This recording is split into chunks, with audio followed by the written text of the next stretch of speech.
All right. Thank you all for joining. It is I, Commish Manny Jimenez, and welcome to Talking Turkey Fantasy Football Podcast. I'm here joined by Mile High Tim Lewis and, of course, Cody Big Cup of Java Williams. Welcome, guys. Welcome. How you guys doing this week? Thanks for having us once again. Good. Cold. Good. It's cold here in Denver. But That's what I've heard. That's what I've heard. Yeah, well, we saw, Red Zone in the morning. It showed snow all over the Mile High Stadium up there, and it looked like it had a pretty good snowfall Sunday morning. So yeah, And then they cleared it off, and there was like no more. all day. Yeah, it was like all day Saturday, and then Sunday until about noon. Probably got like a foot of snow, and it was in the teens this morning. Going to be in the teens again tomorrow morning. So pretty chilly, but. I know what you mean. Over here, it's been 68 during the day, so I had to throw on a nice parka and jeans. Yeah. Yeah, our dogs don't like the cold, but it's all good. So, okay. And that will continue through the end of what, February, March? No, I mean it's going to be in the 60s later this week. That's the thing. Like it's up and down here. So yeah, just a couple days, a few days of cold, and then it'll be nice again later this week. Oh, that's good. Yeah, Denver's unique like that. That's a good point. So yeah, nice. Yeah, as Cody said, we dealt with some football haunting weather this week as it dropped down below 60. It was maybe a 59 at night. Like, oh my goodness, it was we threw on all the heaters. Yeah, exactly. Every parka, every poncho I had, every setup, it was coming out of the woodwork. So, yeah, it's Halloween week. Everyone excited. The ghouls are definitely coming out, especially in the world of fantasy football and real football. There's a lot of ghostly incidents that happened over the weekend that we'll talk about, especially at the quarterback position. Lots of changes at the quarterback position. This is always the time of year when we look at fantasy football being setting up yourself for the playoffs and trying to make sure you're in a position where you stack enough with early and not fighting for that last position. We'll talk about that too, and setting yourself up for potentially a run. But it's hard. The injuries are starting to stockpile everywhere at every position. But we'll get into that. We just watched Monday Night Football. We're recording on Monday night here. We just watched Detroit versus the Raiders, or Raiders visiting Detroit. Ugly game. I mean, I didn't expect much. I'm sure you guys both like me thought that Detroit was going to win easy. I didn't like the helmets, but I love the jerseys. I didn't like those helmets they wore, though. The color scheme was really nice, but the logo, it's all right. But the color scheme on the jersey and the helmet combo looked really good. Yeah. The Raiders they don't have enough firepower. Jimmy Garoppolo is not the dude. But the big takeaway from this game is Jahmyr Gibbs. So Cody, I'm going to let you go ahead and talk about Jahmyr Gibbs. It's been 8 weeks and we've been waiting for the Jahmyr Gibbs experience. So tell us how you feel today about this great performance. I feel conflicted because they have a bye next week and Montgomery's likely going to be back in week 10. And so who knows what role they'll both be playing. Montgomery's, clearly gotten 30 carries a game when he's been healthy, and it's caused him to be hurt and miss 3 games already. So we'll see if the Lions start to split the workload a bit more. I have no idea what to think. I'm just enjoying it while it lasts. It helped get me the 2 victories because last week I believe he had 18, and then this week he got me 26. And he looked great out there, even in the fourth quarter. He still had that top end speed. The elusiveness, and he was showing a little more patience than he did at the beginning of the year. So it looks like the coaches are working with him, and it's working in his favor. So if they can see him showing that improvement, maybe he will start to actually earn more touches, even with Montgomery healthy, which is going to be pretty good for me considering Rob right now is in first place. I'm tied with him in first in that second slot right now, and he has Montgomery. So any work Gibbs can take away from him is going to make my team stronger and his team a little bit weaker. So I'm really looking forward to that. Oh. What about you, Tim? Is it everything you expected from Gibbs? Yeah, I mean, we've talked about it. I have him in another league that I'm in. Drafted him early. Been as frustrated as Cody probably has been with him, but This is, He's I mean, when clearly, nights like tonight, it's just why we took him in like the second or maybe third round, because if he gets the work, this is what he's capable of. This is what we envisioned. yeah, you can see the talent. He's not, he's maybe missed some holes here and there, but hasn't really made any mistakes. Hasn't fumbled, knock on wood. He should definitely get a lot more work going forward, but I just don't know that we can count on it. I think that it should shift more into his favor, but I don't see Montgomery suddenly losing his role necessarily. It's just tough to say. I think Craig Reynolds probably won't be getting any more goal line carries anytime soon, except for, I guess he got some in garbage time in this game, but after that fumble. So I don't know. Maybe Montgomery's the goal line back. Maybe Gibbs gets more work in between the 20s, which is not ideal either, but better than the beginning of the season.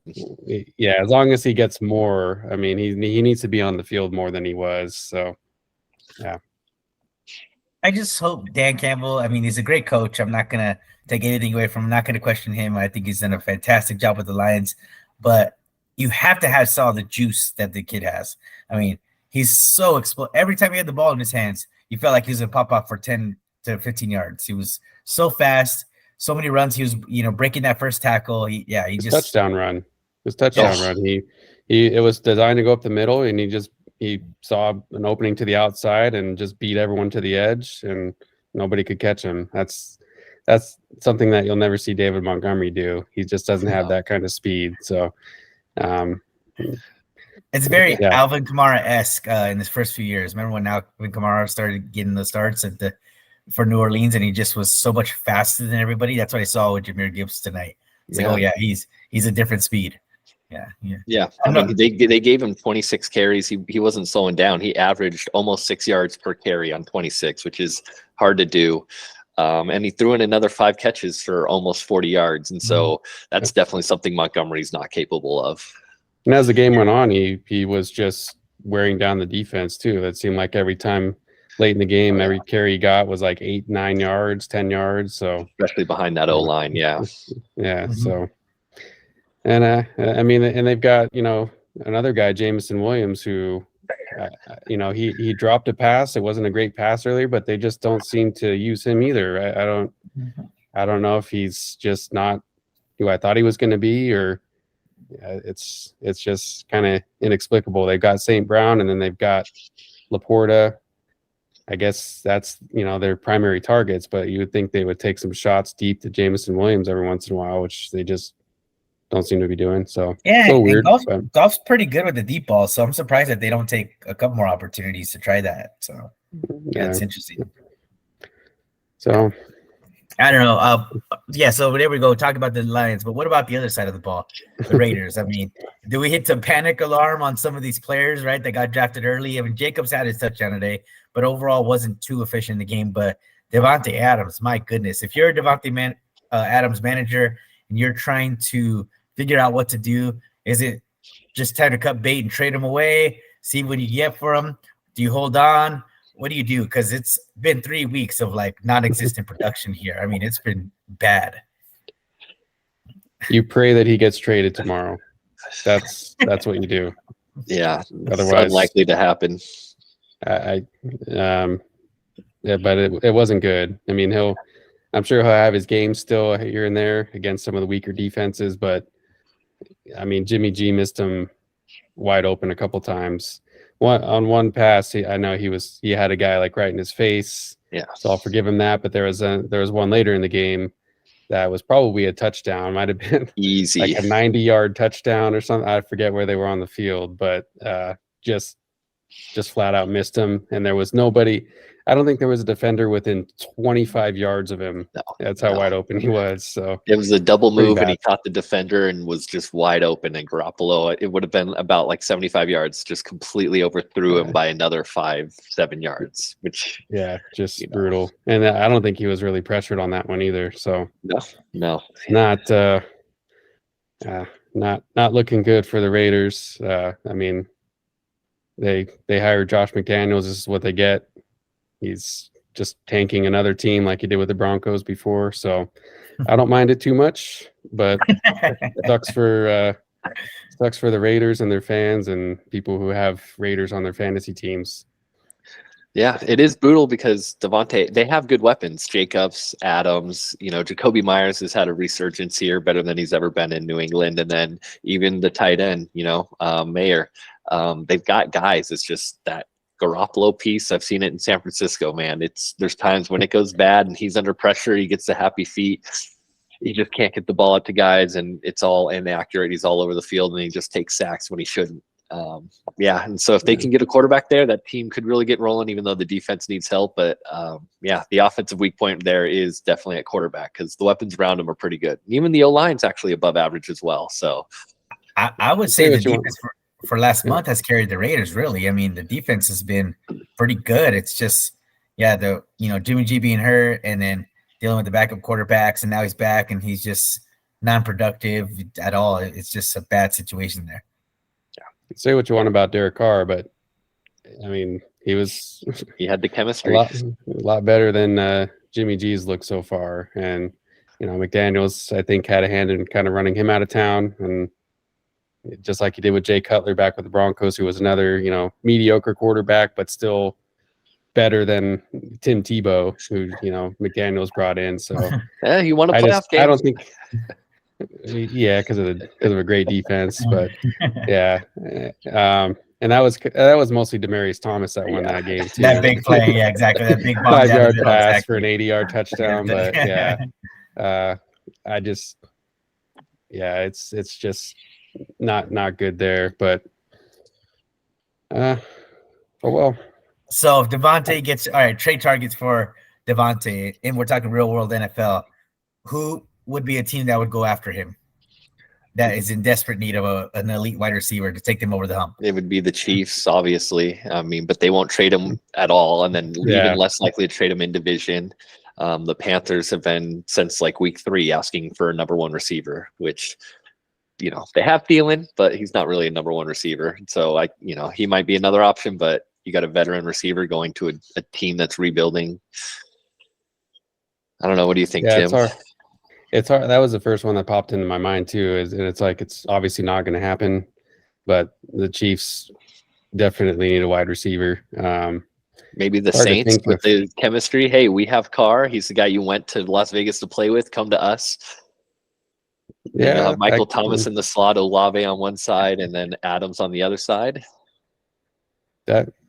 And the Saints still, they're like, that's kind of anyone's division at this point too. Yeah. So still wide open. I guess, that could happen.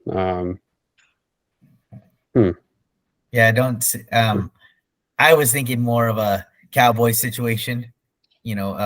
CD is obviously number 1A alpha there, incredible, but behind him, Cooks and Gallup are like, I'm taking Devontae over Cooks and Gallup. If you got CD on one side and Devontae Adams on another, how do you defend that, right? So, I mean, that's a pretty incredible 1-2 punch. That would be it'd be exciting to watch that team, right, if that kind of something like that happened. But also like the Bills too, right? Because the Bills, same situation. They have this amazing elite number 1 wide receiver, but no one secondary receiver. Gabe Davis is not that guy, So he has flashes from game to game. Yeah, so if they can get a secondary elite, the amount of that they're throwing the ball, I think Devontae Adams, and he's not adverse to playing in the cold, played for Green Bay all those years, so he would fit well in Buffalo. So those are 2 teams I saw him as potential targets, but we'll see if anything happens when we wake up in the morning. Yeah, wish casting, because I don't think they'll trade him away. Yeah. And I mean, usually a lot of trades are to the other conference. I mean, not necessarily all the time, but you'd think it'd be more likely to be traded to an NFC team than AFC. But I guess if someone's willing to, depends on what the team is willing to give up too. So, but I mean, I could see the Saints as a good fit for sure with just him reuniting with Carr. That would give them a stacked. Carr would have no excuse to play poorly if they brought in Devontae Adams. But who knows? Yeah, we'll see. But let's get right into the matchups then. Some interesting topics that we talked about there. And the first matchup that we'll talk about is obviously mine versus Tim, and Tim was definitely needed a big win, and he got it over me this week at the 95-79 win. Had a great game from Justin Herbert, but my wide receiver showed up too. Garrett Wilson and Ayuk both with 12 points each. I was very happy with that. But both my starting running backs, 5 and 6 points respectively. Walker with 6, Pollard with 5. So the Cowboys, even though they put up that monster game against the Rams, I'm expecting Tony Pollard. I see that score line. I'm like, oh, Tony Pollard definitely scored 5 points. What in the world happened here? Yeah. CD was feasting in that game, of course. I mean, he put up The 31 defense points. as well. The defense as well. So I was like, oh man, that was probably the biggest dagger to me right there was Pollard not even getting to double-digit points. So unfortunately, they just continued to pass. They didn't stray even when they got up huge. They still kept passing. It was like they had no plans to run the ball from the get-go. So I mean, it seems the only way McCarthy knows how to run him is just right behind the center into the line. Like there's nothing creative going on with the run game, so you might as well just keep passing. It's so weird. Please just throw the ball in the flat and he'll run it for 10, 15 yards every time. I don't get it. But yeah, but Tim, you again had a monster game from Tyreek Hill. Hip injury be damned. He went out there and just did what he does, and looking like the fastest guy on planet Earth. It's incredible at times. And that Godwin play that you made for Thursday night helped out a lot too. Oh yeah. And the main reason I did that was because George Pickens decided that he was going to talk smack about the Jaguars defense, which doesn't bode well. Like usually you do that gives them extra motivation to take you out of the game, and that's pretty much what they did. He did still end up getting a one catch for a touchdown. The highlight reel. So it touchdown, yeah. I don't think it would have made it was a 5-point difference, but still, I mean, it looked kind of iffy there for a bit. I think I felt like I needed every point I could get. So especially with the Stafford injury, another quarterback for you goes down. Yeah. I couldn't believe that play. Another freaking thumb injury. Yeah. Did you see what they did to him though? So he hurts his thumb on hitting the helmet, right? He hits his thumb on the throw. Thumb hits the helmet and he's like holding it. They tape it up. On the same series, they do a trick play and they have the wide running back throw the ball to him in the flat, and he dives for the catch for the 2-point conversion. It's like, what in the world are you guys doing? They'll never suspect it. We have an injured quarterback. There's no way they'll think we'll throw to him. I didn't see it. I thought he got injured hitting his hand on someone's helmet. That's what initially, yes, yeah. And then so then he aggravated it or made it worse. Made it worse by leaping towards the end zone to catch a 2-point conversion and landing right on his hand, right on the turf. And it was the most ridiculous play call. Like, what in the world is going on here? I mean, he's been kind of a disappointment anyway, honestly. Like, I knew it wasn't the greatest matchup against the Cowboys. They do have a good pass rush, but still, he's not really I don't think he's had a 20-point game yet this year. So he might have this week. I think he missed the whole second half. Who knows what kind of garbage time points he might have gotten, but yeah, the backup in. Yeah. It's a rip-in time, right? Rip-in is, and Stetson Bennett he left the team, like week 2, week 3? So he's been gone. I don't know if they're getting him back. So yeah, it's going to be that's going to affect. I don't know if they announced what happened to him. It was something they didn't disclose. He's just out. I don't know what happened there. So all I've heard is personal family reason. I don't know if you got anything, Cody. It's updated now to an illness, but McVay says that it's unlikely he'll return this season. But it's some type of illness, so we don't know quite what that illness is. But if it's season long, it could be something brutal. Doesn't sound good, yeah. Yeah, especially if you start losing weight because of it, and it's even harder to get that weight back, especially playing in the NFL. Yeah, tough sledding for the last year's champion, right? College football champion. Yeah, Stetson Bennett. So, but so the Rams, I think what you're going to see suffer is potentially Puka Cup's numbers are going to go down a little bit, so you're going to see some production fall off there with Stafford down. But who knows? I mean, their line has been still makeshift, just like it was last year. So yeah, there's going to be some fallout there. But yeah, Tim, congratulations, good job on the win. The Kincaid pickup was big for you this week too. So yeah, that Thursday night 35-point bump you got early was a good dagger and got you where you needed to be. So hopefully my running backs can step up and have a better rebound week this week coming up. So just trying to end with that 7-win record, right? We'll talk about that playoffs or what that golden number is potentially. Mm-hmm. Yeah, and if you can, from Tim's team, if you can get 13 from your tight end, 11 from your defense, and 13 from your kicker, I mean, you're going to put up scores in the 90s consistently, and that's going to be hard to lose when you do that. Dicker the kicker. I was surprised by the. I mean, I thought kicker would get a decent amount of points, but I didn't really expect 13. That's a lot in our league. So it is a lot. It is a big number. Yeah. So I got a big score like that from Maher earlier in the year when the Rams, and then they cut him last week. So it's so weird. Next matchup: Angel versus Cody. All right, let's go. Cody with a big, almost 30-point win there, right? 61-90. Big 94. Win there. 94. Okay, so you had the plus 30 point win. Give Gibbs all of his points from tonight because that all added up and counted towards it. Oh, that's right. Yeah, looking at the matchups, especially with Montgomery out again, I felt pretty good about this. Although Angel did pull off a trade midweek to get Derrick Henry, and so that did scare me, and I was a bit worried that he was all of a sudden going to go off and have one of those classic Derrick Henry games against the Falcons and have 26, 27 points.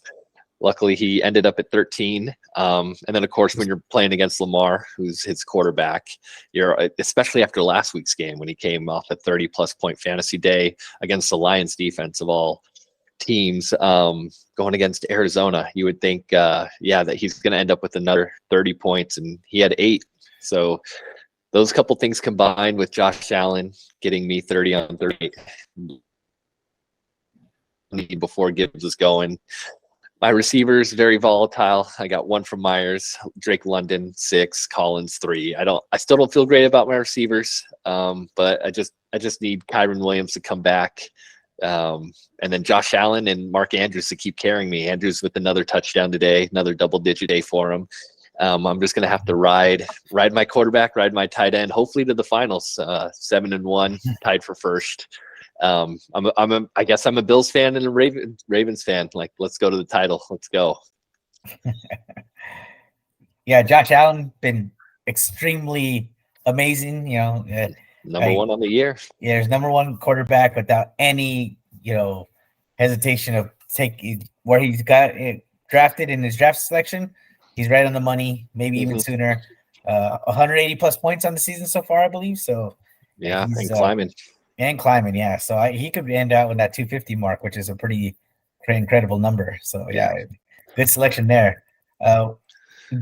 Tim, who would you rather play in a potential playoff round, Cody or Rob? All right, I'd have to look ahead at the matchups. It's hard to say. Think about the playoff experience as well, though. well, Rob doesn't have a ton of it. And also, like what happened to Andrew this week had me reminiscing about my championship loss to you, which was a 3-point loss, I think, and it was because Damian Williams lost a fumble. Yeah, and it was like 141 to 138. It was so high scoring. It wasn't as brutal, like because it wasn't like I was leading and then he fumbled and I lost, but still, like it was ultimately the difference. But I mean, just based on what I know, so Rob's got Hurts and AJ Brown. Got the stack. That's his ultimate stack. He does have your old love, Gus Edwards. Yep. How do you feel about Gus Edwards, Tim? Tell us how you feel. I hate him. I hate him with all my heart.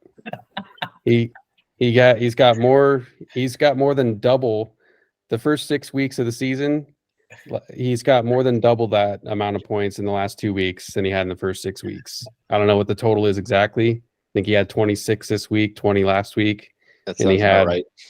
And he had I think 20 points altogether weeks 1 through 6. Yep. And I was starting him almost every week because I had no choice. Yep. And it wasn't necessarily against great defenses, so it's just frustrating because I knew he was, when I picked him up off waivers, that he was the best running back available, at least best one standing with the Ravens, and he still was like splitting time. He was losing goal line carries to Justice Hill, who's like Darren Sproles size.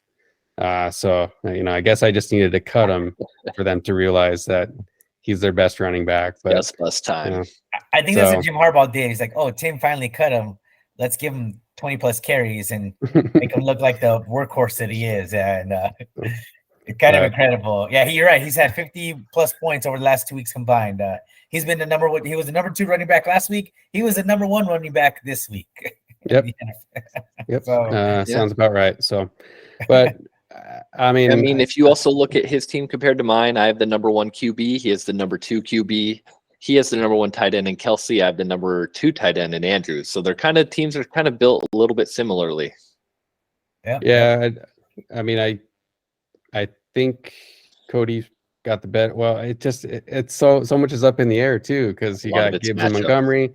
Yeah. And it's like, I don't know how that's going to shake out, but I think I'd rather, if I had to choose, I'd say I'd rather play Rob. But it's close, and the right choice. I'd have to look at the matchups too. But in the one matchup he and I had, I did beat him. Don't forget that as well. Head to head, I got Rob. Head to head, if you got him, you gave Rob's only win so far or lost so far this year. That's right. It's just I trust Josh Allen. Josh Allen can do it all. Like Jalen Hurts, he had a good passing game this week, but he relies a lot on those touchdown. The 1 yard touchdown runs. I think those are no guarantee. I'd rather face a guy like that than a guy like Josh Allen, who can be the entire offense for the Bills on any week. So yeah. And Angels back to 500 now, 4-4, and we'll talk about that. We talked about it earlier. Yep, the 500 teams are big, stacked up again in our league, and it's going to really week to week is going to change drastically when who drops into the playoff picture, who drops out of it. We'll talk about that later. The next matchup, Romo versus Carlos. Another tight game, 116-112. Woo!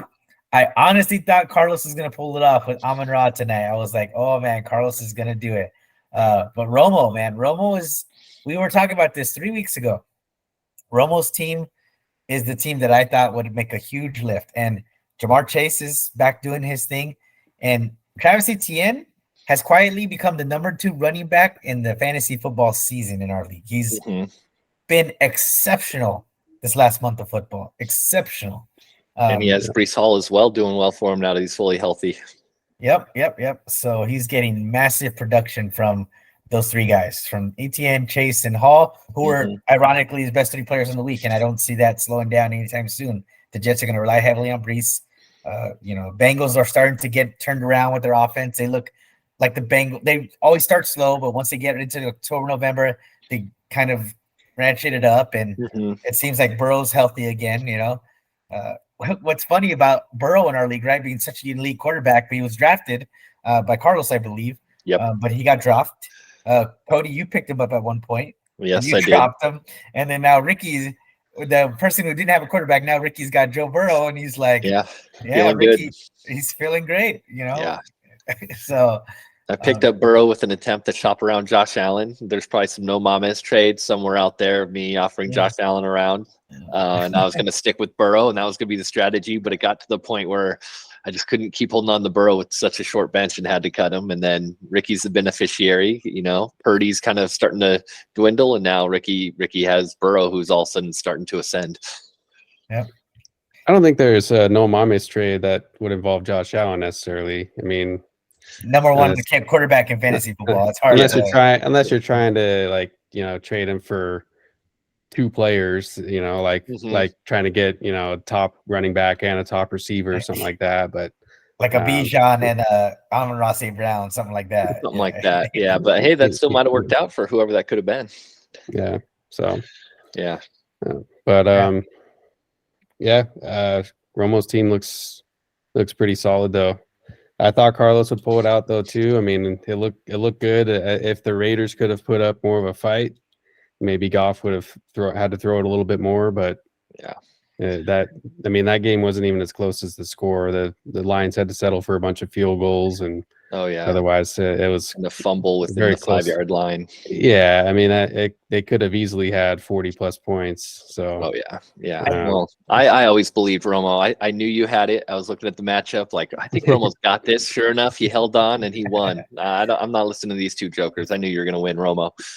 I think the play that changed the tide of the game was the pick six, right? So if Goff was going to Amon-Ra on that play, and then Peters comes in and just takes it away. So that was the -2 swing right there for the game. And then he never went back to Amon-Ra really after that. So, Laporta was getting into the mix, and then they just started running the ball with Gibbs the entire game. So Gibbs was the beneficiary of that pick, really, that pick six. Oh, yeah. So, big time.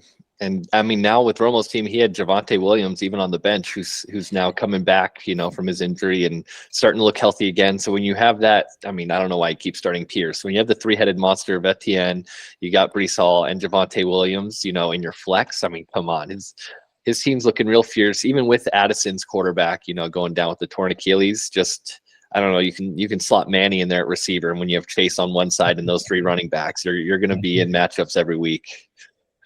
Oh, yeah. You're definitely going to always have an opportunity to win in that scenario for sure. Mm-hmm. So Carlos' team, I mean, is still very good. He put up a monster score, 112.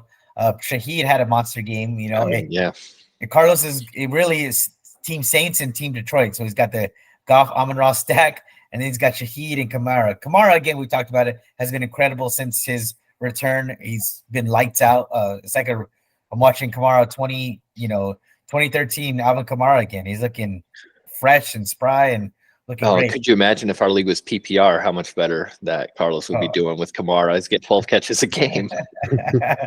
I see Carlos putting a bid for the league to change the half-point PPR next season because I don't doubt he'll draft Kamara early on. He loves Alvin Kamara. So yeah. But no, good team. We did see Bijan Robinson score his first rushing touchdown of the NFL season. That's right. Hey, that's there right. We go, Bijan. So yeah, he definitely got some love there. So yeah, Carlos, unfortunate there. He falls to 3-5 on the season. So it'll be very interesting to see what kind of moves he makes, or if he can get a couple wins stack out. Right, once you get 6-7 losses, it really becomes like a panic, meter, because you really got to try to get to 500. So we'll see how he fares in the next few weeks here. Yeah, because right now he's on the outside of the playoffs, looking up. He's with Edgar at the 9-10 seed with a full game back of the 8 seed. So it's gonna be a tight race as we get closer to the end of the year here.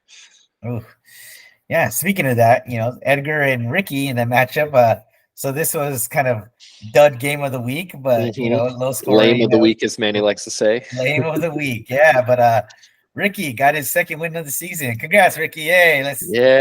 All right, Ricky, you did it. Maybe 1 week less complaining that we'll get from him. Yeah, Ricky texts me, weekly. I hate fantasy football. But it didn't look good. I get them daily.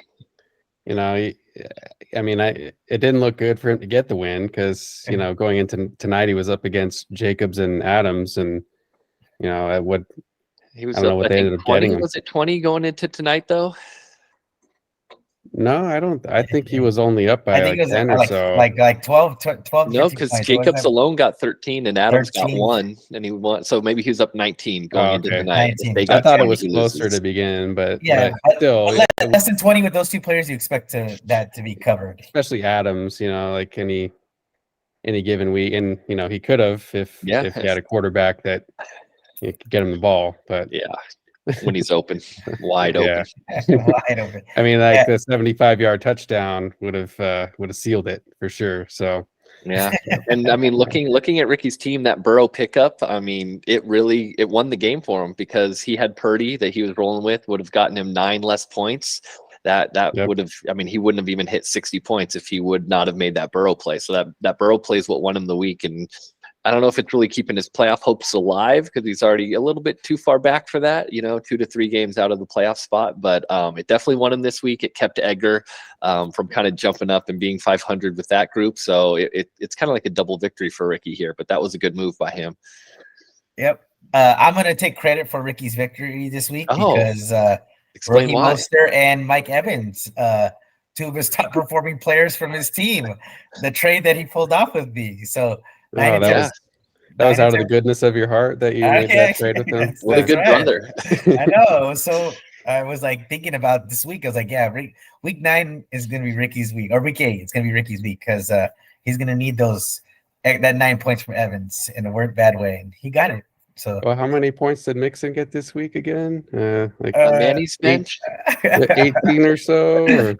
He was at 60 points. Yeah, Mixon had a good game against a very good defense. So I was very happy to see. I didn't want to bring it up, but Joe Mixon is starting to come into form as well. What I expected. He's a late bloomer as well, mid-season, and as it gets colder, Mixon gets better. I don't know what it is. I look at his, but as it gets colder, Cincinnati he runs on average a lot more. He averages 80 yards in the first month of the season of the NFL season, and then later in the year he averages close to 90 to 90 yards in the year. So he gets better as the season goes on. That's kind of his been MO. So yeah, I'd like Mixon, especially with the volume that he gets. So we'll see if that continues, and hopefully that'll be my third running back that I can slot in there. But yeah, and he was on the other end of the trade with Angel, so he got Metcalf and Brian Robinson out of it. Metcalf got him 7. Robinson as well got him 7, but he kept Robinson on his bench, which must be tough to do. I mean, once you trade for a player, you really want to put him in your starting lineup. And he decided to roll with Foreman because of the week he had last week. He had Palmer. I know he was really counting on Sunday Night Football, and he was upset when he got hurt, and they didn't really throw him the ball again after that. And then, on the other side, you have Vegas team, who we talk about every week, relying on those 2 Raiders and then the 2 Saints. They're all just kind of sharing volume amongst each other, and he really needs Tua to carry him. And this time Tua had a good game, 22, but not great. And obviously, I mean, Ricky put up 68, but Edgar couldn't even top it at 63. I mean, it was lame of the week, and this really stood out as just that. Neither team hit 70 points.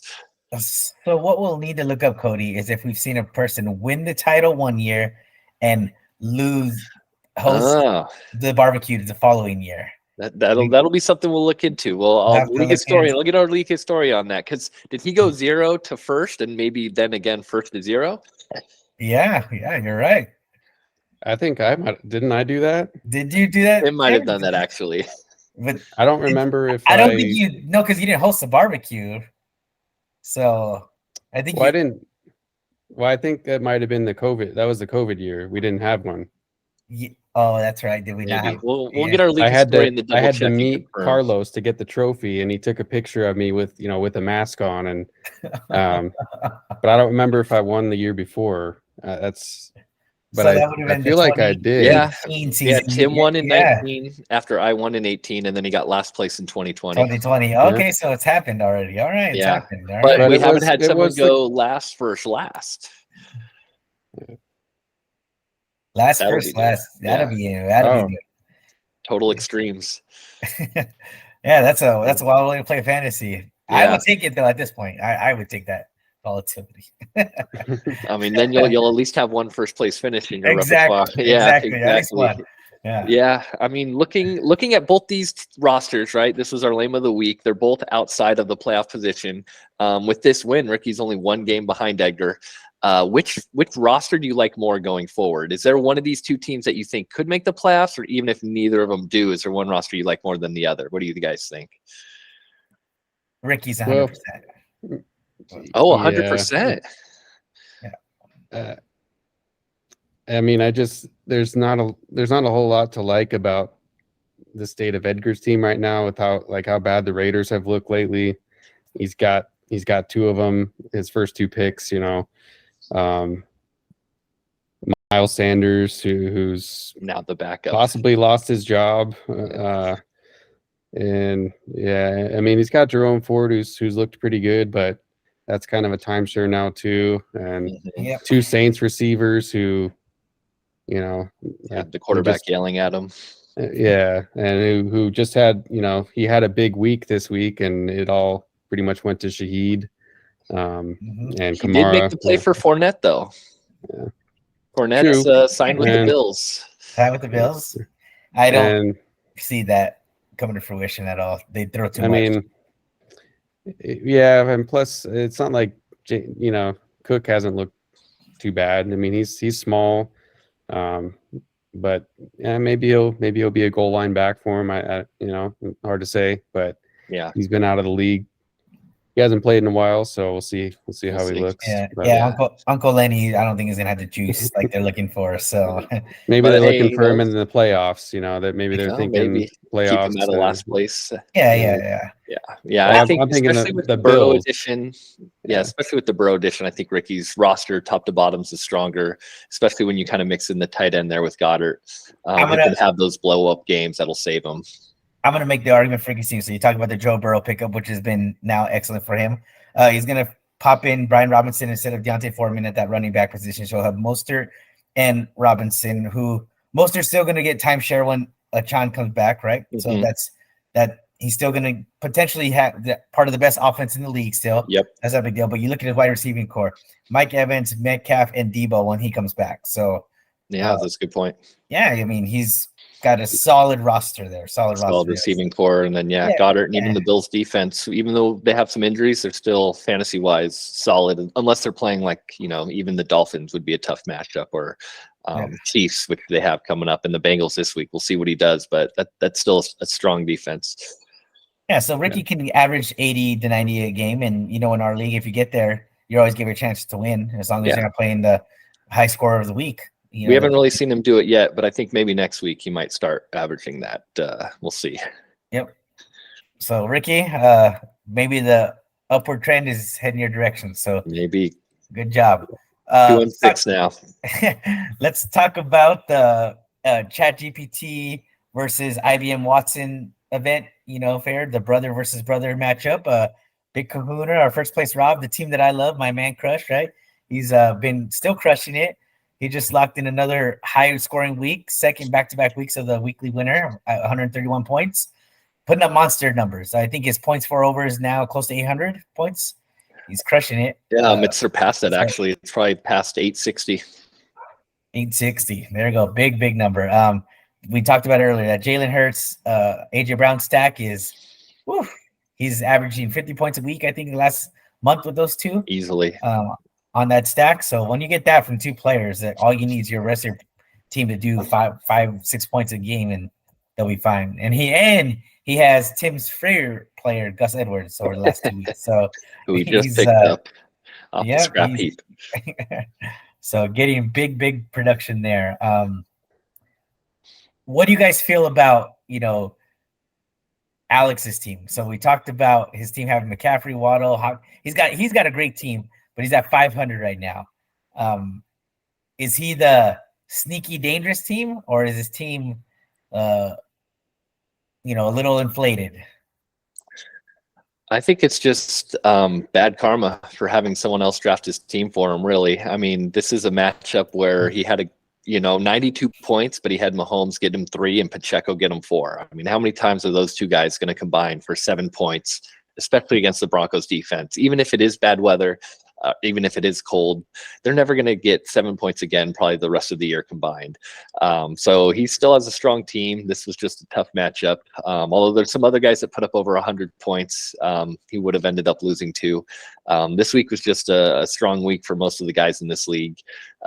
His team top to bottom is still super solid. We'll see. He keeps just keeping Laporta on the bench. I would have liked to see him propose a trade to people that are kind of tight end hungry, and you can even strengthen this team even more.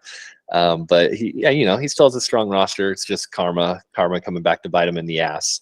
What do you think, Tim? It's hard to disagree because he's played a lot of high scoring teams this year.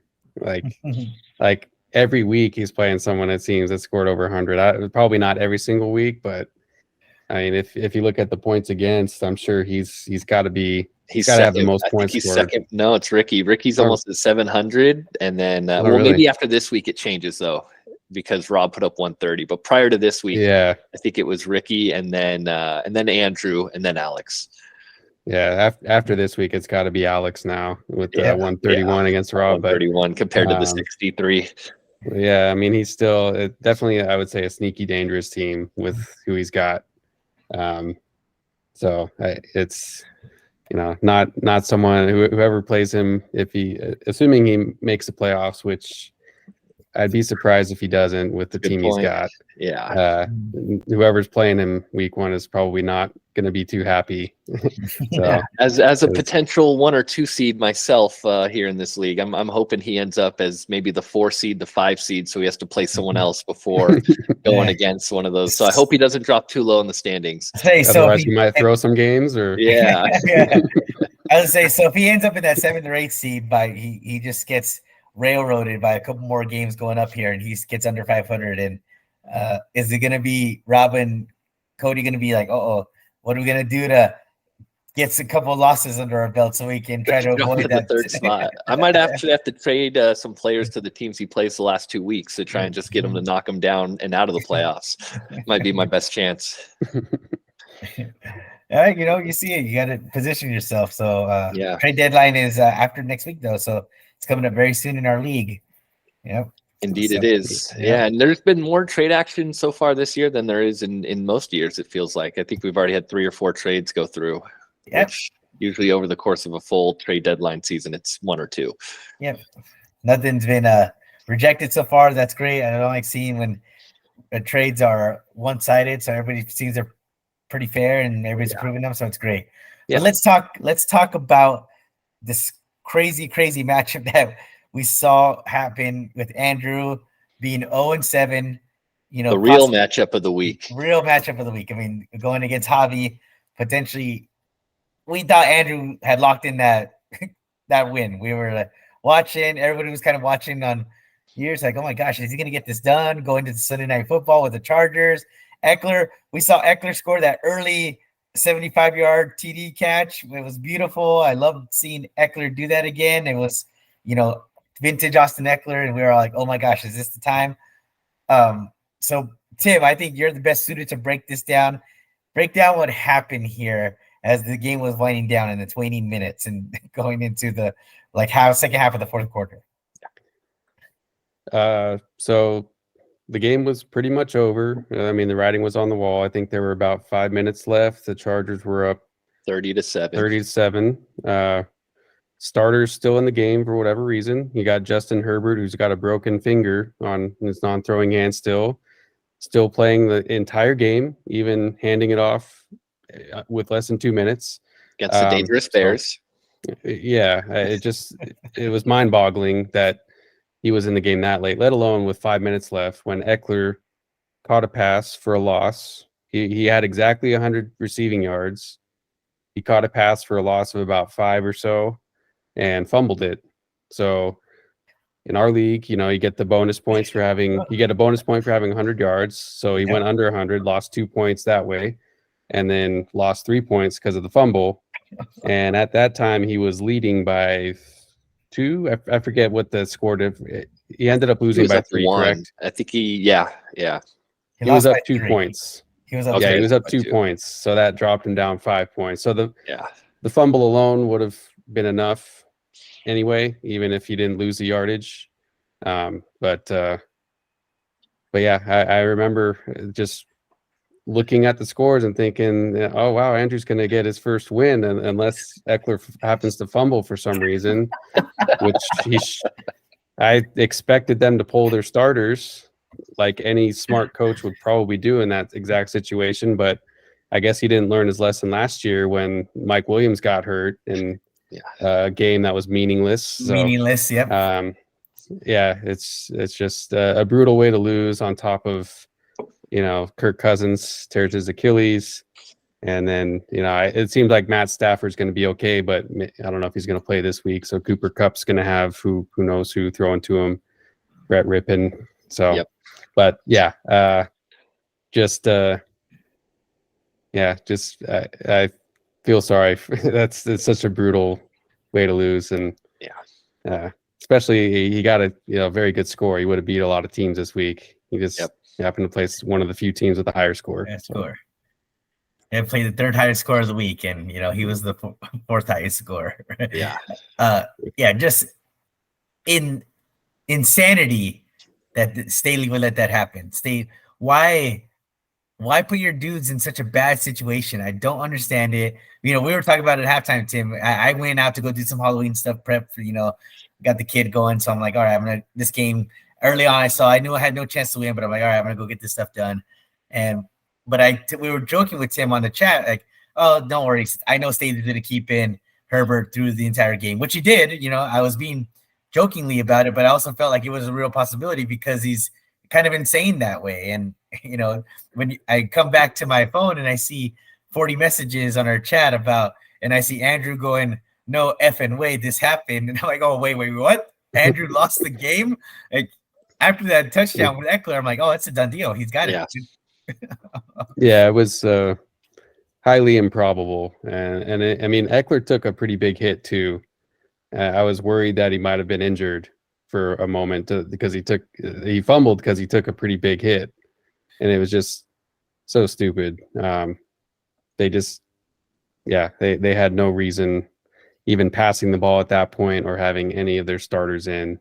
The Bears they had no offense. They were not coming back in the game. There was no chance. So it's just, I believe they did score after that fumble though. Right. Yeah, they did. That helped generate a little bit of offense there. Yeah. But still, they should have just been running the ball with Joshua Kelly, who's the bigger back anyway, can churn out more. Like Eckler averaged like 2 yards a carry last night. So they didn't really have much of a run game, but still should have been at least trying at that point just to milk the clock and get out of there healthy. But why are you passing the ball, right? Why with that lead? Why are you passing? It was third down, and they were trying to extend the drive and keep the clock running. Oh, come on! That's still 7 minutes left in the fourth.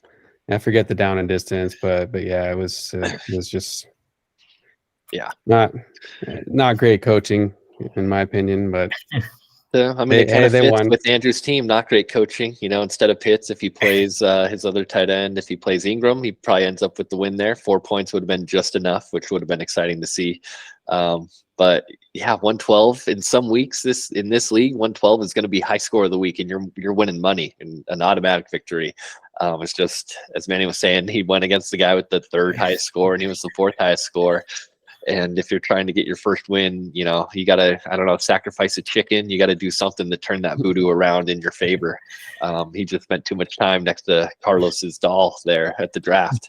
The voodoo doll really comes back to that. That happened. I was like, okay, he actually is cursed. Yeah, that's there's no other explanation. He actually got cursed by the voodoo doll because must be it. That I haven't seen anything like that.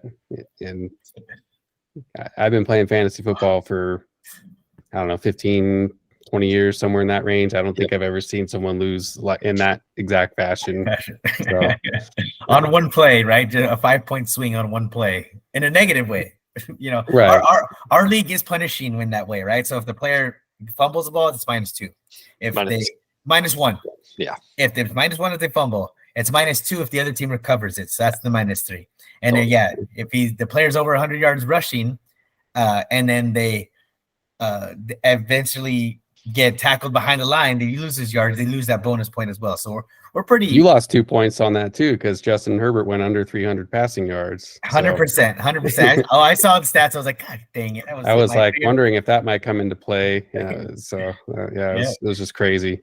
Yeah, it was a real deal. But Andrew, I will say, maybe you are cursed this year, but I'll tell you what you can control. Stop having 3 defenses on your roster. Oh, Manny, I thought you were going to say what he could control is what meat he's going to buy to bring to the party. We can recommend it, but he's actually in control of what meat he buys and brings. But go ahead with the defense thing. Please. I think he's got to be trolling us at this point by still carrying the Commanders defense, right? He's an Army man, so it's the Washington D.C. Commanders. He just wants to respect the Commanders in chief. It's his boss. That's where his heart really is. So he's got to represent him somewhere on his roster. He can't start him anymore, so he's got to keep him on the bench. Pick up Sam Howell. Pick up Sam Howell and drop the Commanders defense. And you'll still have a commander on your team, and it's just that'll suffice. Yeah. We were discussing. I don't know if we've ever seen someone carry 3 defenses before. That's pretty shocking. Carrying 2 is a lot. Carrying 3 is like, you're asking to get beat by a bad beat, such as we just saw. You're asking for bad karma when you have 3 defenses on your roster. Yeah. And You know, yeah, I mean, we've talked a lot about Andrew's team. I mean, we mentioned it's going to be a little tough with Cup having Stafford go out, Cousins tearing the Achilles. Looking at Javi's team, I mean, when the Cowboys have a big game, this is what you're going to see out of Javi's team. CeeDee Lamb starting to catch fire. Dak's looking his way.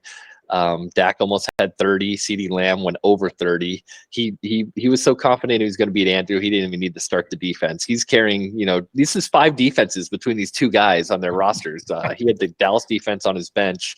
Meanwhile, Indy's getting him -5. It shouldn't have even come down to the Eckler fumble, but Javi was toying with them. Such a mean cousin. Kittle he gave him a chance. Yeah. He tried. Yeah, he tried. Gave him a chance. He's toying with them. This is, you want your win, come and get it. Here's the Indianapolis defense to help you out. But that's a 10-point swing right there. -5 from the Indy defense, and then the -5 from Eckler. Holy crap! Yeah, that's huge. That's huge. They kind of canceled out, I guess, in a way. Yeah, holy crap. Yeah, Javi's team is in 4th place right now, tied actually with Manny, going 5-3. He gets to play me next week, so it'll be an explosive matchup. Javi, I think Javi's making his way to the playoffs. He's in for sure. So it'll.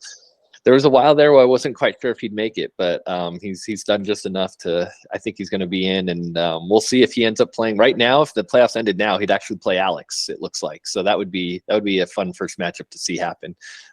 2 pretty good teams going at it. One guy actually drafted his team. Even if there are a bunch of Cowboys on it, the other guy, we'll see. He was out saving cats or something.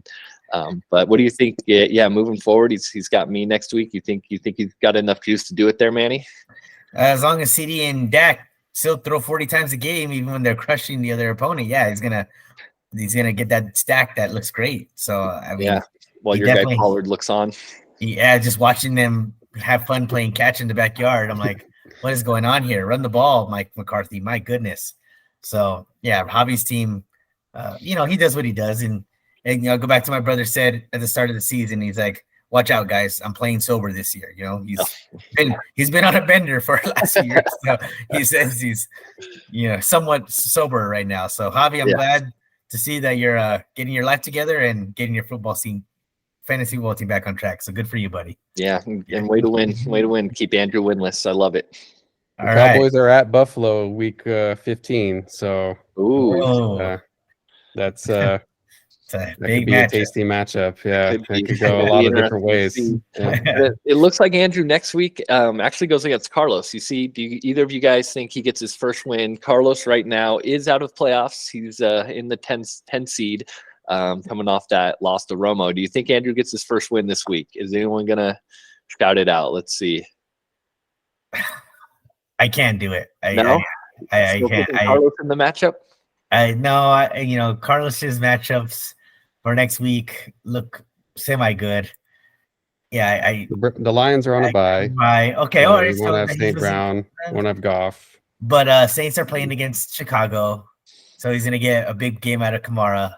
Yeah. So Zay Flowers will, be in his lineup for instead of Amon-Ra, but he's going up against Seattle next week. So, definitely some points to be had there at home for. So if Stafford doesn't play, I just can't see Andrew winning. It doesn't look good. No. Sorry, Andrew. Andrew. It doesn't look good. So Andrew, here's some advice for you. Carlos is going to need a quarterback next week. You're going to need a Stroud on his quarterback. bench. Oh yeah, Stroud on the bench. He still might need one, He still might need one. Tampa Bay. So you might have to spend up. Playing Tampa Bay is a tough matchup. You're right. There's some quarterbacks out there, and we're going to talk about them. Sam Howell, right? So take a chance. Yeah, Commander, exactly. All right. So listen to the next segment,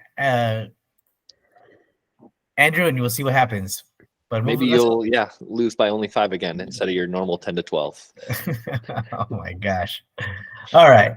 Let's move on. So I know, Cody, we talked about the scheduling and all the bunching up that we have. So we talked about the top tier teams with you and Rob, Javi and I being in that second tier. But talk about that middle tier. How many teams we got evened up right now? So taking a look at our standings here, we have Rob in the top spot, me right behind him, both tied at 7-1. And then we have another tie for that third spot. We have Manny and then Javi looking at third and fourth place. So that's the top 4 we have. And then it's a big cluster. We have 4 teams that are 4-4. So 4 teams that are 500, all in playoff range if it ended today going into this week. We have Alex, who's in that 5th spot with the tiebreaker. And then Angel, who's on the downtrend. He won his first 4 games and he's lost 4 after that. But he's still 4-4 in the 6th spot. Then we have Tim, fellow podcaster over here at 4-4. And then Romo starting off the opposite of Angel. I believe he was 0-4. He's won his last 4, snuck into that 8th spot. And then, of course, outside playoff range, but only 1 game outside. We have Edgar and Carlos both tied for that 9th spot, if you will, at 3-5. And then down below, let me get my binoculars here. Near the bottom, we have Ricky at 2-6, and the aforementioned Andrew at 0-8, who is not mathematically eliminated yet, but I think we're all counting him out if we don't think he's going to win, against Carlos this week. So that's what we're looking at. Out of those 4-4 teams, Alex, Angel, Tim, and Romo, do you see any of those 4 dropping out to Edgar or Carlos in the playoff picture?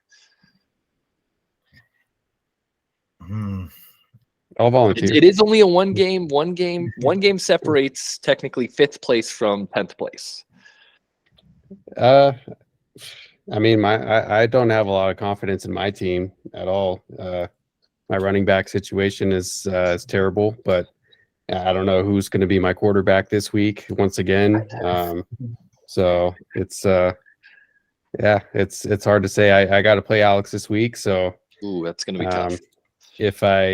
If I manage to beat him, the Niners are on a bye, I believe, so I won't have to go up against McCaffrey, which is helpful. Yes, that's big for you. If I beat him this week, then I definitely will like my chances a lot more because it's definitely a big game. Does Achane come back the following week? If you can win this week, will you have him back after that? I think the Dolphins have a week 10 bye, and then he would be back after that. If I'm not mistaken, big for you. Yeah. Yeah. So, I mean, I have Kareem Hunt's been pretty decent. So, if Hill and Diggs can keep carrying me, and if Kincaid continues to have good games like he did this week, then I like my chances a lot more. But Angels, I don't know. Angels team looks good. He's the trade for Derrick Henry is going to help. Yeah, it's going to help. But he's getting too much volatility out of Lamar Jackson. Have 30-point games and then not even double digits the next week. So too much volatility there.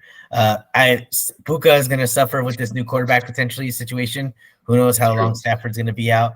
So he needs Justin Jefferson back in the worst way. But Justin Jefferson will no longer have Kirk Cousins for the year. Yeah. Another quarterback who's gone for the season. Leaves the question, do they even bring him back if he is ready at that 6 to 7 week mark, without Cousins? Yeah. They start losing here. I don't even know who the backup is in Minnesota. So I think it was the 5th round rookie, but I forgot his name. But Jaron Hall, I want to say something like that. I had never even heard his name. He was the guy throwing to Puka at BYU. I think it was. He was Puka's quarterback there. So I don't know if he's any good or not, but I remember hearing that little tidbit. Yeah, and I don't know. It's interesting. Like a few weeks ago, they were talking about the Vikings possibly trading Cousins. Selling players, and now they've they're 4-4 now. They have an easy schedule, and I don't know if they now trade for a quarterback. I don't even know who they would trade for, but it's very, very unfortunate. I have Justin Jefferson in my other league, so I don't know how that's going to shake out, but yeah. So Jaron Hall had -4 points this week, just to. I think he lost a fumble. He got sacked and lost a fumble. -4. 4 points win. Yep, exactly. So it's going to be not a great start. Yeah, and against the Packers defense, who hasn't been that great. So Jaron Hall, maybe he'll get a full week of practice, get himself settled in, but it's going to be a tough sledding to, because even though the NFC North is kind of weird this year, it's still a tough division, especially when you get later in the year. They're going to have to go out of the dome and play in Chicago, out of the dome, play in Green Bay. But in Detroit's obviously, sledgehammer right now in the division. So, they're going to be in a tough spot, the Vikings, going forward. They turned the season around, and now looks like it's spiraling down again. Yeah, and going back to the standings, I'm going to make a prediction here. I'm going to say what we have right here, even though the slots are going to change, I think we have our playoff picture here. The top 8, I don't think any of them fall out and miss the playoffs. I think the 4 we have missing the playoffs at the end of the year is going to be Edgar, Carlos, Ricky, and Andrew. Out of those 3, I like Carlos's team the best, but I mean, I like Alex's team, Romo's team. Tim's got a couple guys coming back if he could just solve the quarterback situation. And then we just talked about Angel's team. I think I like all of them to make the playoffs, so that would leave Carlos probably at that 9 spot. Luckily, he'll get to play Andrew probably in that first round of the Loser Bowl and be safe. But yeah, Edgar as well. I don't like his team, and then Ricky might have just got too much unlucky matchups in the beginning and lost too early, and I don't think he can crawl his way out of it with these other teams above him. So I think what we're looking at is kind of going to be our 8 going into the playoffs, even though the seeding's going to change around. Yeah.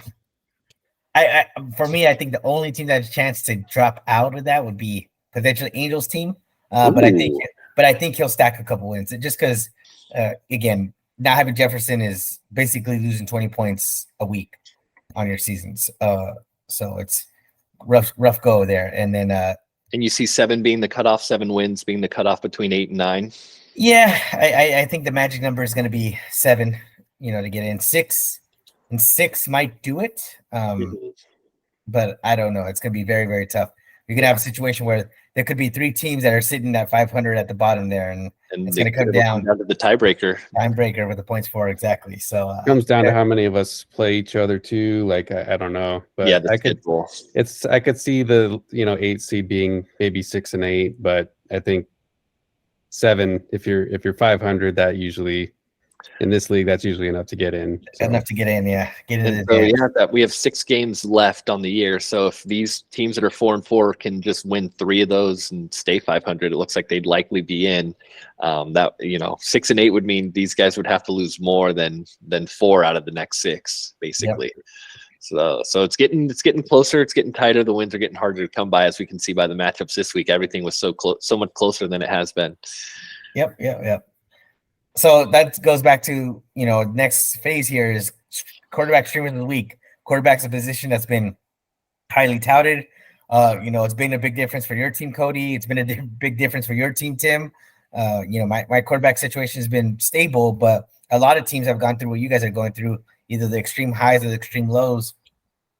Who are quarterbacks you guys are going to target this week to fill in those voids of quarterbacks who are changing position, losing their jobs, who are out for the season? Who are you targeting? I'll start with you, Cody. Who do you think would be a great streamer for someone to try to get that first win or to supplement? Like Ricky made a great quarterback acquisition this year, so he's set now. So who would you target?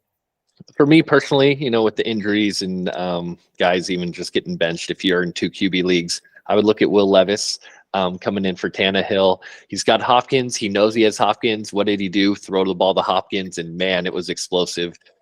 He's not as crisp on some of those shorter and intermediate throws. It looked like he was overthrowing guys, throwing behind them. But man, he can sure throw a deep ball. And some of it, he's not even got his feet under him. It's just all arm strength, and it's going 30, 40 yards downfield. So I could see them really getting the play action game going. I had seen a report, I don't know if it was Schefter or one of the other reporters, that the Ravens and Titans had a deal done for Derrick Henry, and the Titans owner vetoed it and said, no, we're not trading him.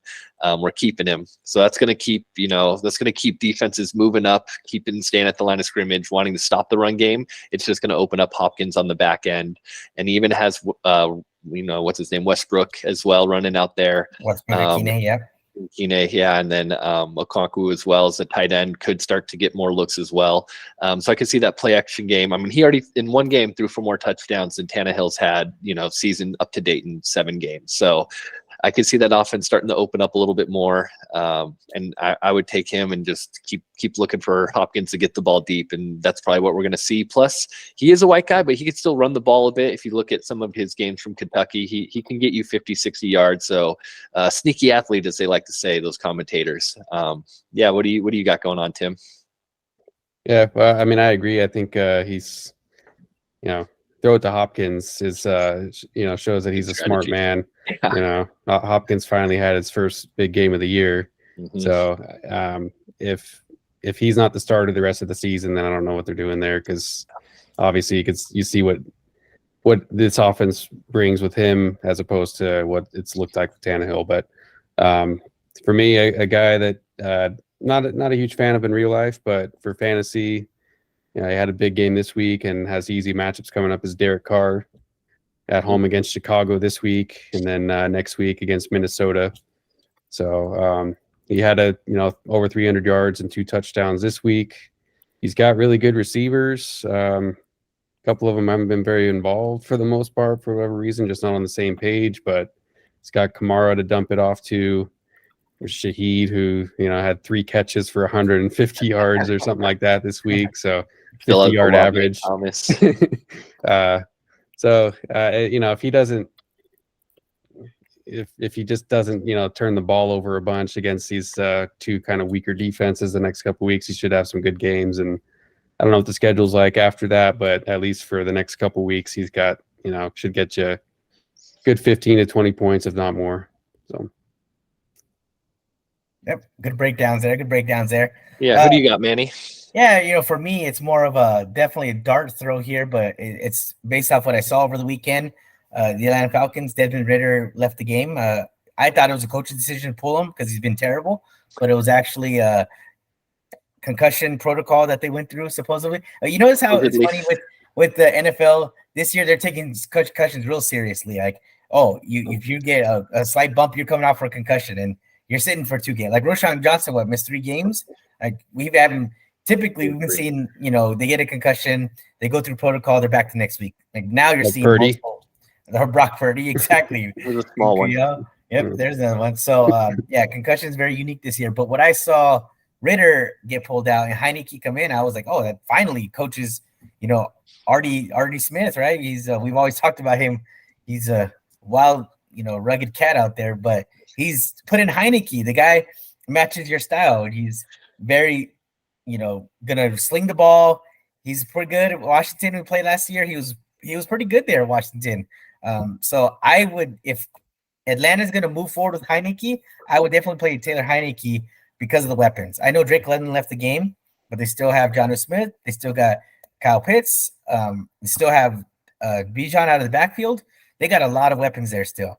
And Heineke will utilize them. He made, the plays last year for Jahan Dotson and Terry McLaurin looked great last season. Jahan Dotson was almost rookie of the year last year. So I think Taylor Heineke is a better quarterback for this team. So just monitor that situation, see what's going to happen. If you hear that Heineke is going to get the starting reps in practice and potentially going to be a starter, I would go that route. And hopefully it's going to be better than what they've been getting out of Desmond. I know that Desmond Ridder's feet, but Heineke can move too. But I'd rather have a guy who can actually throw the ball down the field and make something happen. I don't think Desmond Ridder's really I thought he was more of a rushing quarterback too, but I don't think he's really done a whole lot of that. So, no. And I mean, Heineke's mobile. He maybe not a rushing quarterback necessarily, but he's definitely capable of running for a first down if he needs to, if the play breaks down. So, he definitely had some good games last year. I was kind of surprised that they didn't, stick with him, but is he a long-term answer? Maybe not, but I think the Falcons would be a lot better with just, they improved their defense a little bit this year and would be a lot better team overall, just with a little bit better quarterback play. So. Oh yeah, but you can say that about a lot of teams as well. It's like true quarterbacks this year, just And I like the matchup. It's Minneapolis at home. Minnie's going to be playing with the backup quarterback, so they're probably going to be on defense a lot, which means Heineke is going to be out there. Washington's going to throw the ball, a lot of play action, possess the ball a lot, right? Because I don't think Minnesota's offense will be on the field a lot, and then eventually hit him for the big play down the field quite a bit. So, he's, on the road. They're not that great. They're good at home. So I like the matchup. I like everything about it. So we'll see if he gets started.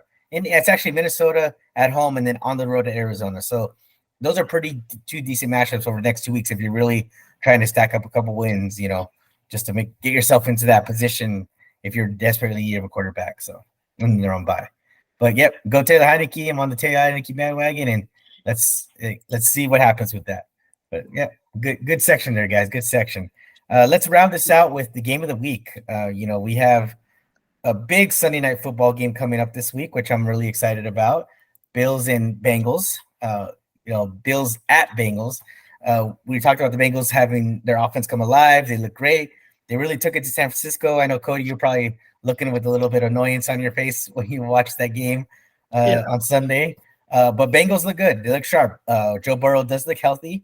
We're starting to see Joe Mixon come into form, and Jamar is being Jamar Chase. So very, very good. The implied point total is 48.5, almost 50. I would like to see it up a little higher, but it is in Cincinnati. We'll see what the weather looks like. But Bengals surprisingly are -3. I thought it would be a -2, -1.5 spread, but early in the week it's Bengals -3. With the Bills money line being +130, Bengals being -155. So where do you guys see this playing out? Who do you have the edge? What players are you really think are going to have good, games in this matchup? Well, it should be a good one. I think the Bengals, coming off a win against San Francisco, the Bills the last couple of weeks haven't looked particularly great. I mean, they definitely handled the Bucs, but it was still not as big of not as many points as you probably want to put up. And then before that, just squeaked by the Giants. So I'm not too surprised that it's just the, regular -3 just based on how the Bills have looked recently. But I would kind of expect more of the same from the Bengals. Like, if the Bills have a weakness on defense, it's rush defense. I mean, I think they're one of the worst in terms of yards per carry. They're at the bottom, like bottom 3. So Joe Mixon would be someone I would expect the Bengals to try to, lean on and try to keep Josh Allen off the field. Let's go, Joe. I mean, I'd be shocked if that's not kind of their game plan, is to establish the run, give him a lot of carries, keep the clock moving. So, as long as you can limit Josh Allen's possessions, and that's going to give them a much better chance to win. Whether they'll be able to do it, I don't know. But they've, of course, got Jamar Chase, who can beat any of the Bills' corners. So I would give the Bengals the edge. They tend to show up in big games too. A lot of times when they lose, they kind of just lay eggs against inferior teams, and I think they'll be up for this game. So, but it's not a strong lean. Just I think the spread is probably pretty accurate. It'll probably come down to a field goal. So nice. Yeah, I think I would, Bengals being at home, I would favor them. Buffalo, after playing Thursday, does have the rest advantage, so they do have a couple extra days rest, which usually does help teams out. But their defense is so beat up. They're losing guys left and right, and so I think with how the Bengals are, ascending, especially the offense, and the Bills defense kind of, descending with injuries, you kind of have to favor Cincy. Their defense still is strong, which isn't really something we look too much at in fantasy unless you're looking purely at matchups. But from the game perspective, their defense is still pretty good. So Josh Allen could have a tough time, going at it if they just kind of blanket Diggs. It'll be interesting to see what the Bengals do to approach that. But man, I can just see the Bengals offense just scoring touchdown after touchdown and against this Bills defense. So I like the over. I would still lean, like Tim, I would lean to the Bengals -3. Don't feel great about it. But I would definitely look at this point total and definitely look at the over. With the Bills coming off the extra rest, the talent on defense just isn't quite there. The talent on offense for sure is. So I can see them scoring points, and then the Burrow to Chase connection just lighting them up. Oh no, that's good breakdown there. Yeah, definitely in alignment with you guys there. I would like to see the Bills win. As you guys know, I have a soft spot in heart for people from Buffalo, as my wife is from Buffalo. But yeah, I think Cincy at home definitely has the edge here. Their offense is starting to click. What I saw them do against San Francisco, they really took it to San Francisco. They just pounded the ball, pounded the rock. Yeah, Cody's rolling his eyes over there. But I mean, they primarily were getting the quick passing game going, is what it was, more so than pounding the rock. Well, I mean, late in the game, in the second half, they were definitely taking it to the line. And with the way I saw them beat, those corners on that quick touchdown to Chase, it was beautiful play setup, play design. So they definitely have their arsenal back to 100%, I would say. I think it's going to be a lot closer than people think. I think the Bills will actually find a way to be leading at one point, but definitely think 27-24 Bengals pull this out. And yeah, it could be with the final possession type of thing. As Tim said, Joe Burrow, he's big in big games. I think he lives for these moments. What do they call him? Joku, or what's the other name they have for Joe him? Burr. Joe Burr. Yeah, he's ice cold. So yeah, it definitely love seeing these two quarterbacks go at it. It's would love to see it for the next 10 years. They're both special players. So, but definitely the Bengals at home. If it was Bills at home, I'd probably give the edge to Bills, right, with 1.5, 2 points. But Bengals are going to pull this out just because they're riding high, turn their season around. They're expecting to make a big run in the playoffs, and they just saw Kansas City, cough up a game to Denver, and they're thinking, oh yeah, this is now the division's wide open, right? I mean, Miami's really Miami and the Bills are the two teams they have to start to target. So we'll see what happens there. Yeah. But, in their division, they still have the Steelers, who I think are tops in the division. Or no, it's actually the Ravens and then Steelers. So they still have some work to do. Because even the Browns, it's such a tough division. They're in a three-way tie with the Browns and Steelers, and then the Ravens are above them. So they still have quite a bit of work to do in the division. Yeah, well, that's why they need this win game, right? Because it's going to go a long way for them to kind of solidify themselves as getting in that top spot. Because they're when I was looking at strength of schedule, they have the hardest strength of schedule for the rest of the season, just based off of those division matchups you're talking about, Cody. Yeah, so, starting with this week here, against the Bills. Yeah, so tough matchups, but I think they'll be all right. But good week, guys. Like we see the game similarly, the three of us. Yeah. Very much so. So very good. Yeah. Great show today, guys. Thank you so much for joining. Looking forward to the matchups. Happy Halloween. Oh, all right. Costumes. What are you guys gonna go as? You guys gonna dress up, or what's the plans? Had a Deadpool costume that I wore to a costume party this past weekend. So that's what I went as. Deadpool. Okay, all right. Very nice. Tim, not my thing. Yeah, I'm gonna be I'm a homebody. We're hanging out at home, so I haven't dressed up for Halloween in I don't know, 10 years probably. So yeah, I don't have anything. Sorry. Yeah. So the boy, we have a family. We do a family thing every year. We've done the family thing since the kid was, 1 year old. This year, I let him select the family thing. He will be going as Michael Jackson from Thriller. No, he's not doing blackface, but he is going to do the whole. Yeah, Michael Jackson from the 90s. Yeah, exactly. Michael Jackson from the 90s. There you go, Cody. Yeah, we're keeping it 90s. But no, he's got the red jacket, he's got the pants, he's got everything. So I can say it now because it's going to air on Halloween, so people have already seen it. But yeah, we kind of kept it tight-lipped, and my wife and I are going to be doing the zombie thing. So we've been practicing, watching the video. So my son's really into Michael right now, so he's gonna do Michael Jackson, and he's got his penny loafers and his white socks and his high water pants. So it's gonna be pretty interesting, and we'll see how people react. Yeah, he'll be moonwalking out the house collecting candy. Yeah, exactly. So it'll be a fun Halloween, and my neighbor. Is he gonna have the Michael Jackson mullet too? You kind of had a mullet, I think, at that point, right? Yeah, so, he had a little mini Jerry curl mullet. Yep. I kind of like Little Richie or whatever. I'm not sure if I'm thinking of the right person, but yeah, it should be pretty obvious without having to do blackface who he's going as with that outfit. Yeah. I'm not putting the glove on him. No glove, no silver glove. But yeah, so it's funny because like my son is watching Michael from very, very young Michael, like because he likes the Jackson 5 all the way up to Remember the Time Michael, mid-90s. So he's like, why does he look different? I'm like, oh man, this is a hard conversation to have here. So yeah, we'll discuss that later. Just do another 7-8 years, I'll tell you. Yeah, exactly. Yeah. All right, guys, but good. Enjoy your Halloween. Happy Halloween. Thank you guys for joining, and we'll see you next week. Enjoy the games. Yeah, enjoy the games. Good next week. Thank you. See you guys.